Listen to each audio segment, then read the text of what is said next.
maybe for the beginning of the video, it's just like a simple, like a logo on, but like, I'm not, like, I know how to do motion graphics, but that's not my strength, and like, it takes me forever. Do you want to get better in practice?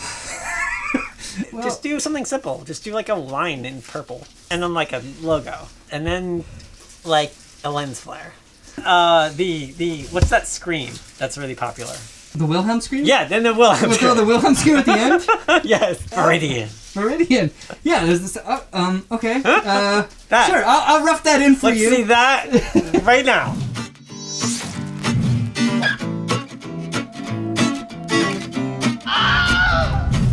Whoa, that was great! Wow, I was impressive.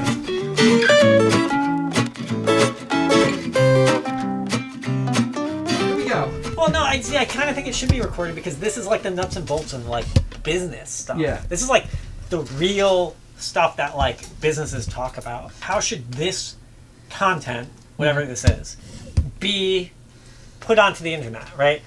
Like, is this about Viridian? Is this about Mike Saltzman and his businesses? I mean, this could evolve in any direction. But anyway. But to answer your question. I don't even remember where I started this. No, you said, like, well, I'll just do one thing because that's what we agreed on. Well, I'm getting a feeling, correct me if I'm wrong, that you think this should be, like, some episodes. A few episodes, like, break it into pieces. I think there's the potential. I would go at it from a perspective of, like, this is how I would do it if we were going to keep doing it. Pretend like we're going to go down that road. Right. And let's see how it looks after 1, but, like, presume you'll be doing a 2 and 3.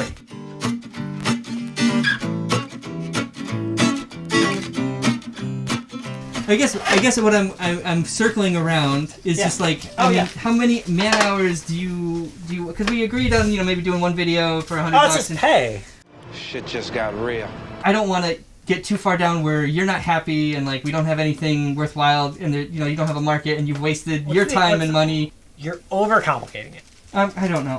So let me just say. I don't know. First That's off, how every artist talks about their rates. first off, like I am super easygoing.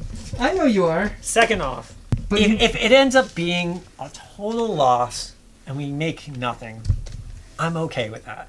The last thing I want to see happen is for you to like do something as like to make sure I don't lose too much, but it sabotages the like what it could be, Yeah. I don't want to see that happen. No. That would make me sad. Well, what I would probably end up doing is overworking and overextending myself for Don't do too that. little, and then I would feel like, Don't do that. I mean, this could be an episode right here, just us going back and forth. It could be. That's the thing I think is like interesting about it. Talking about how to dealing with like vendors, suppliers, artists is like really sticky. A lot of times the second like money gets brought up at any business, people get uncomfortable and stressed out. I do. Sorry, I'm uncomfortable with emotions. Yeah, it's like the second money gets involved, it's like it becomes hard to deal with. Everyone like wants the same thing. Like I want, like, let's make some videos, and you're like, I can make videos, but negotiating pricing and stuff is really difficult. The only guidance I can say on that is like, I think always just try to be upfront and direct with people. So say what your expectations are, and try to be reasonable. I think what you have offered to do this is the lowest end of like market value, like as low as it can go. If you, like, I would encourage you, if you're like, hey, I think I'm gonna need more, then like let's talk about that, because the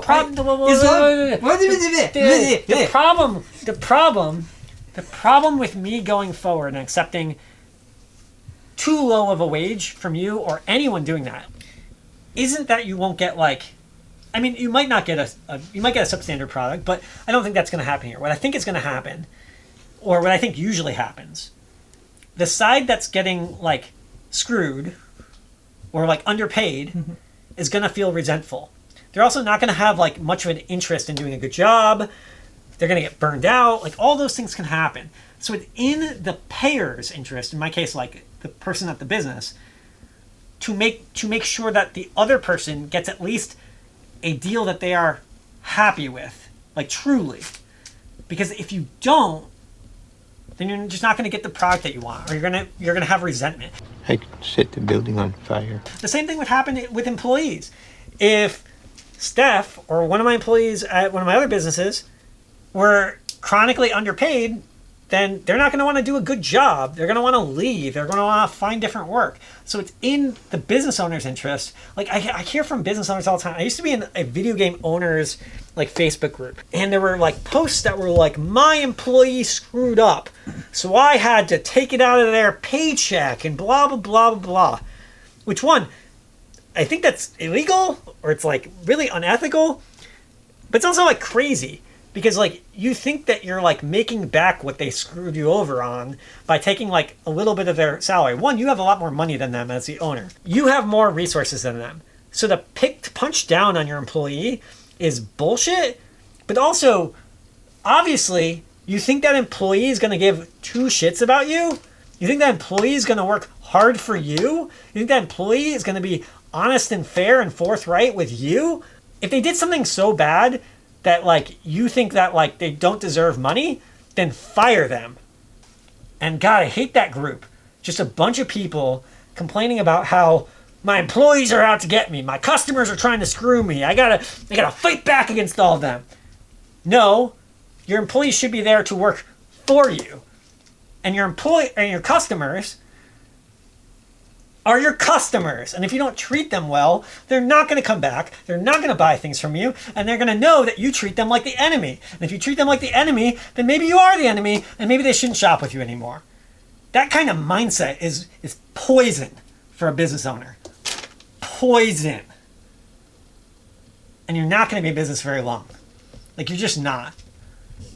Never mind the, like, mind fucked up you are from thinking that way. How terrible a life you have to live where you think everyone's out to get you. Sorry, I just see it a lot. And it's just like fucking bonkers. It's just the wrong way that, like, you should be thinking about how to offer value to your customers so they want to come back. And you should be thinking about how to make your employees' lives better and treat them fairly so that they want to do a good job for you. That's it. That's all I have to say. But I feel strongly about that. I went on a rant. I go on a lot of rants. You know what really grinds my gears? You, America. I'm sorry. No, it's okay. No, I think That was probably good content. I don't know. We don't know what good content is. I don't know what good content is. No one does. Everyone thinks they do.